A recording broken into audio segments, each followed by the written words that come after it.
Does anyone know why they let civilians in for the simulator briefing? Kinda kills the mystique, doesn't it? The voice was young, sharp-edged with the kind of casual arrogance that came factory-installed in fighter pilots.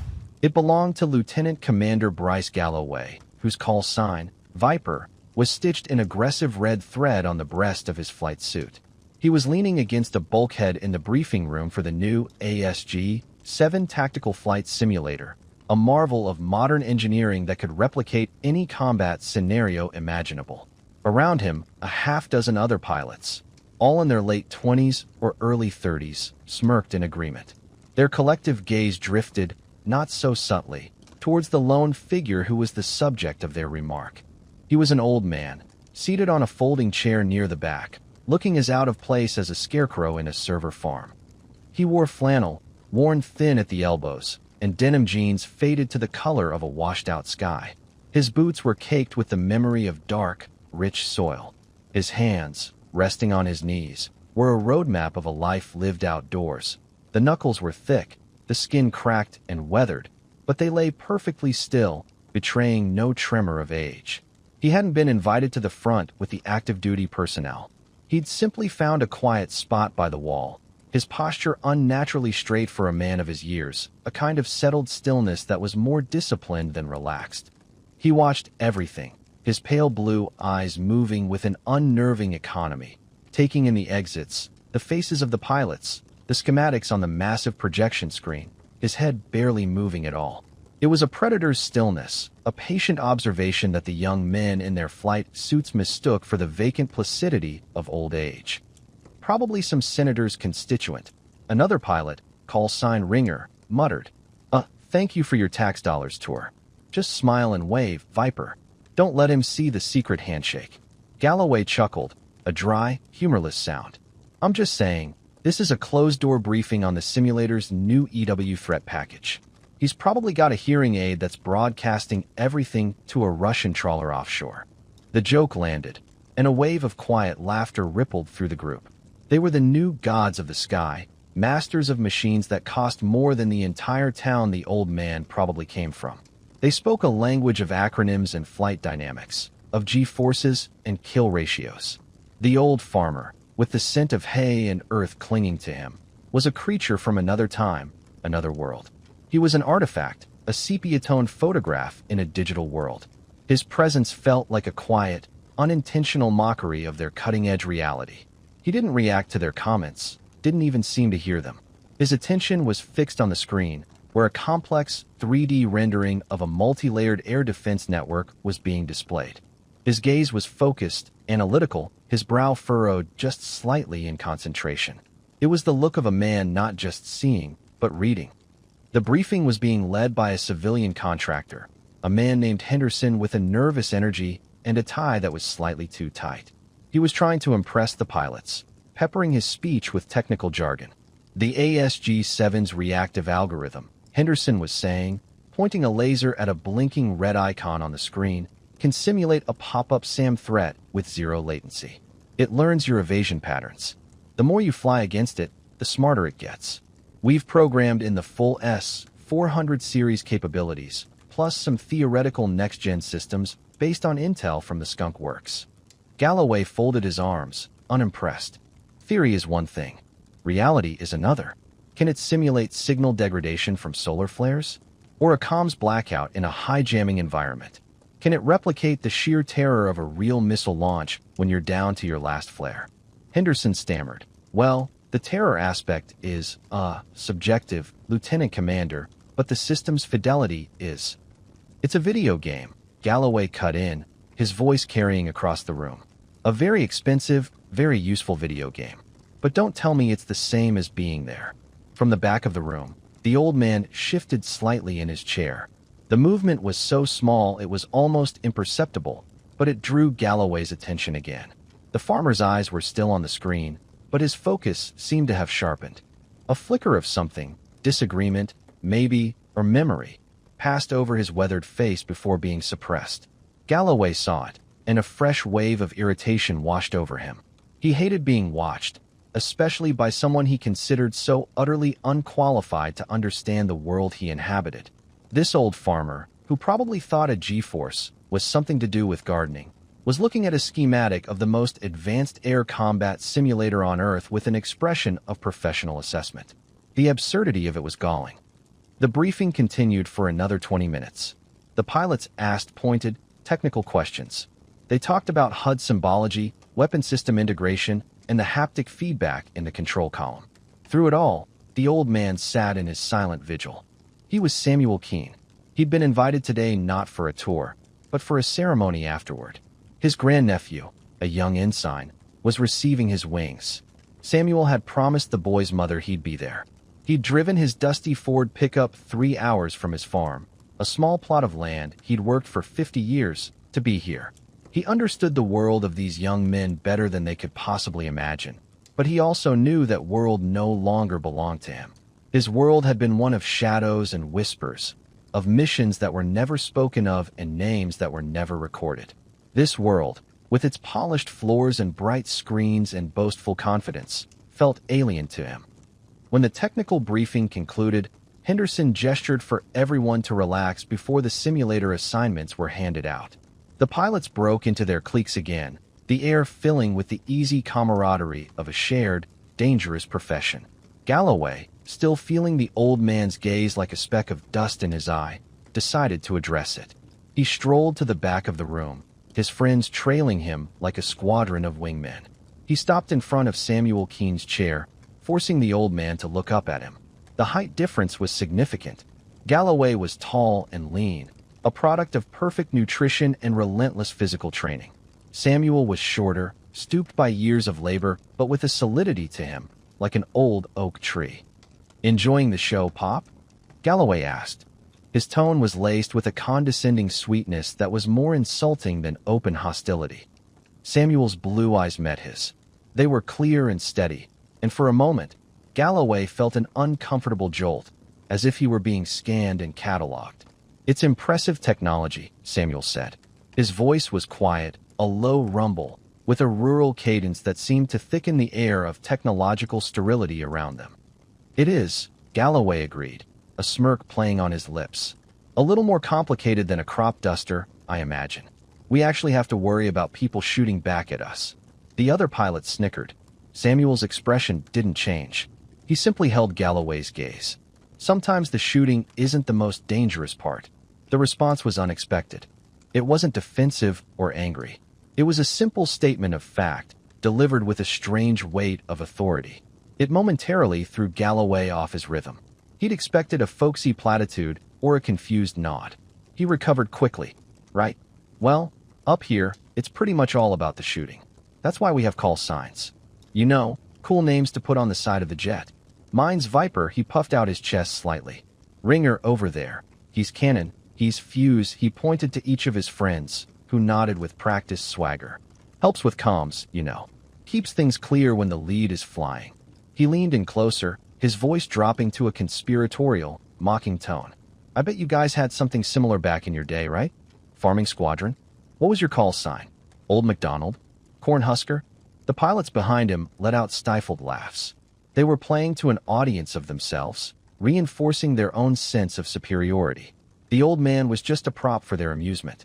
Samuel Keene looked at the laughing young faces, and for the first time, a shadow of something weary and ancient crossed his own. It wasn't anger. It was a profound, bone-deep tiredness.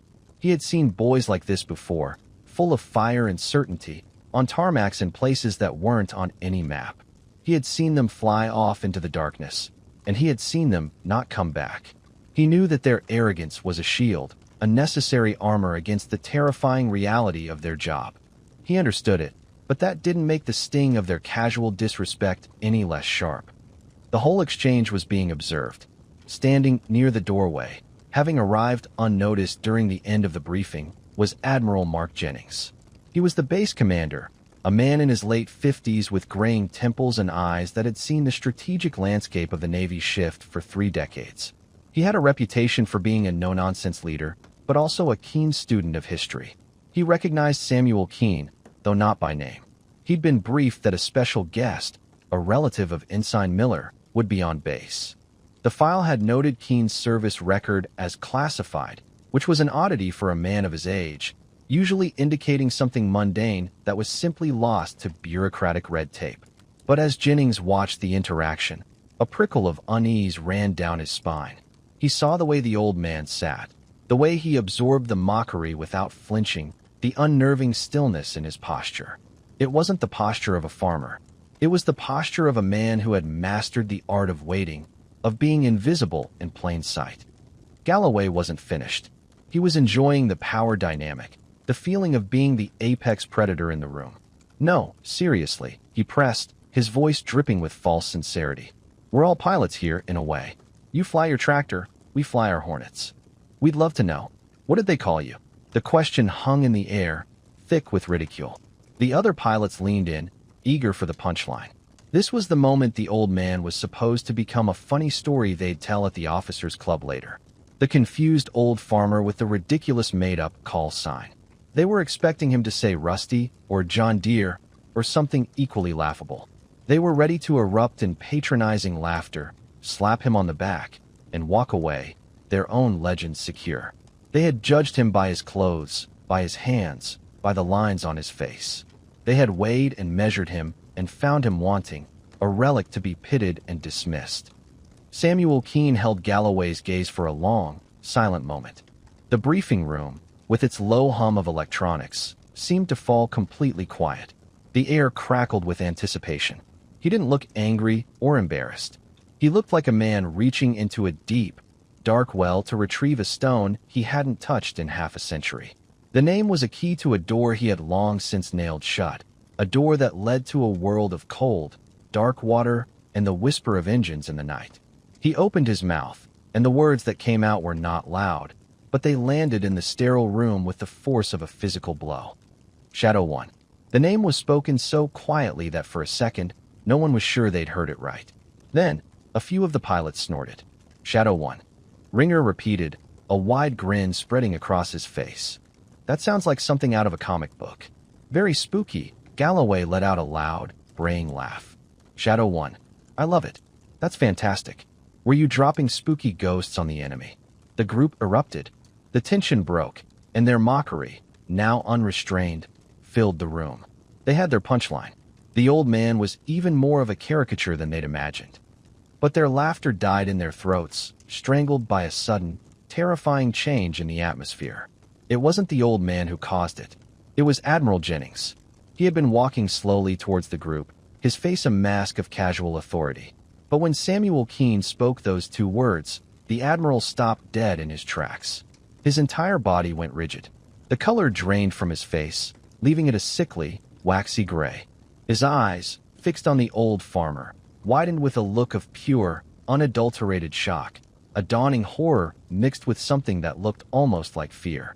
The casual confidence of a career flag officer evaporated in an instant, replaced by the stunned awe of a man who has just seen a ghost. Galloway and his friends saw the Admiral's reaction before they heard him speak. Their laughter caught, sputtering into an awkward silence. They looked from the Admiral's pale face to the old farmer and back again. The joke was suddenly, horrifyingly, not funny anymore.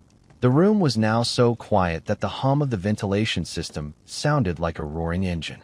Admiral Jennings took a slow, deliberate step forward. He looked past Galloway as if the young, decorated pilot was nothing more than a piece of furniture. His eyes were locked on Samuel Keene. "Say that again," the Admiral commanded. His voice was a choked whisper, all the air and authority squeezed out of it. Samuel Keene slowly got to his feet. He met the Admiral's gaze, and in that shared look, a silent communication passed between two men who understood the cost of a world hidden from view. There was no defiance in Samuel's posture, only a quiet resignation. He had not wanted this. He had not wanted to open that door. "My call sign," Samuel repeated, his voice steady and clear, cutting through the silence, was Shadow 1. Admiral Jennings stared, his mind racing, connecting dots that had been scattered for decades. He was a historian, a student of the Navy's forgotten corners. He'd heard the stories, the whispers in secure briefing rooms, the fragmented, redacted after-action reports he'd read as a young intelligence officer. They were treated as sea stories, myths, legends to scare junior officers. A unit that didn't exist, that couldn't exist. A ghost unit that operated under the darkest layers of secrecy during the most desperate days of the Cold War. They had no official designation, no budget line, no public record. In the few documents that hinted at their existence, they were referred to only by a code name, Operation Penumbra. The Shadows. Jennings finally found his voice. It was hoarse, filled with a reverence that bordered on fear. Shadow 1. He repeated, the name tasting like ash and legend in his mouth. Commander of the Stygian Flight, the Navy's Inland Penetration and Designation Group. The full, official title, unspoken for 50 years, hung in the air like a death sentence. Galloway and the other pilots stared, their faces a mixture of confusion and dawning dread. They had never heard of the Stygian Flight. It wasn't in any of the history books they'd studied at Annapolis. It wasn't a squadron they revered like the Jolly Rogers or the Black Aces. It was a phantom. The Admiral took another step forward, his eyes never leaving Samuel's face. He seemed to be seeing the old farmer for what he was for the first time.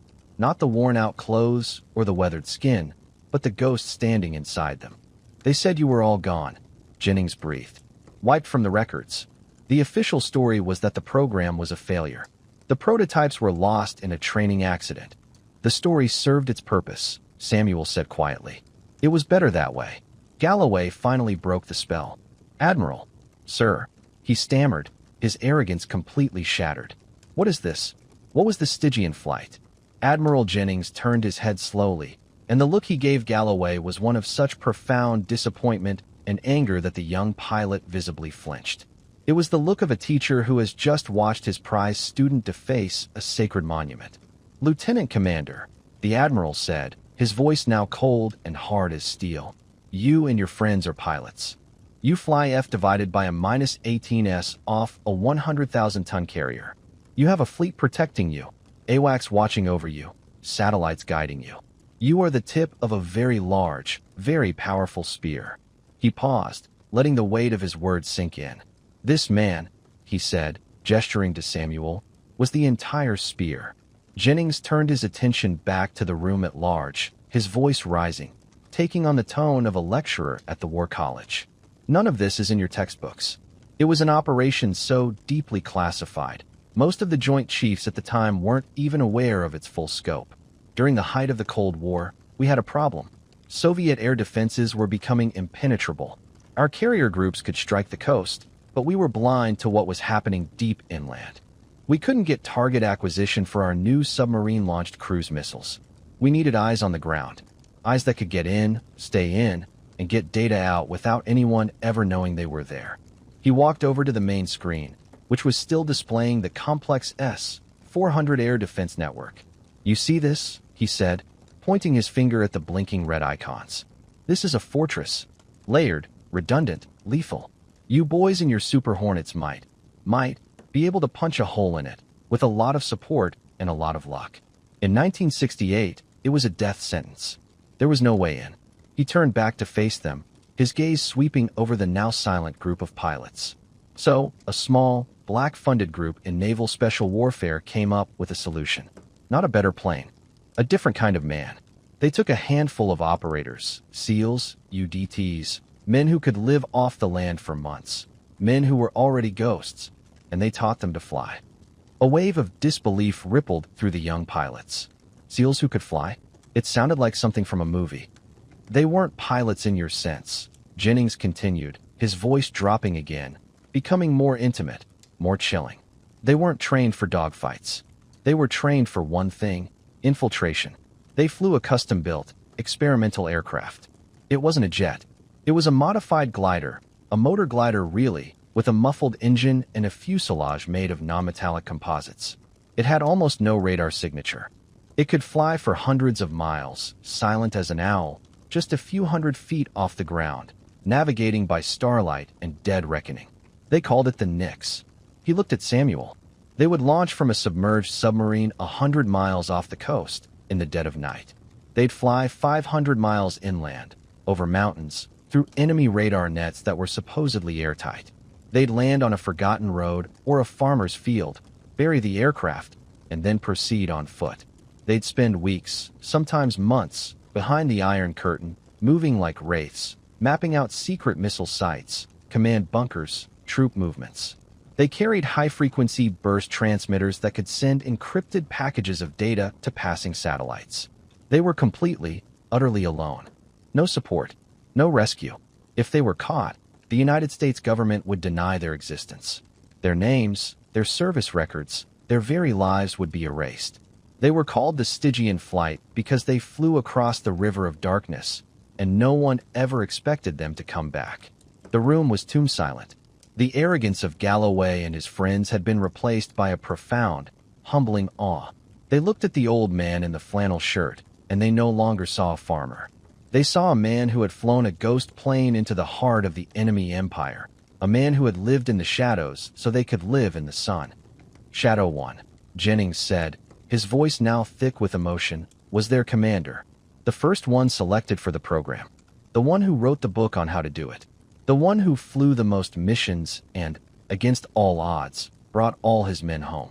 He flew 17 missions into Soviet and Chinese airspace. 17. Most of us pray we never have to do one real combat sortie.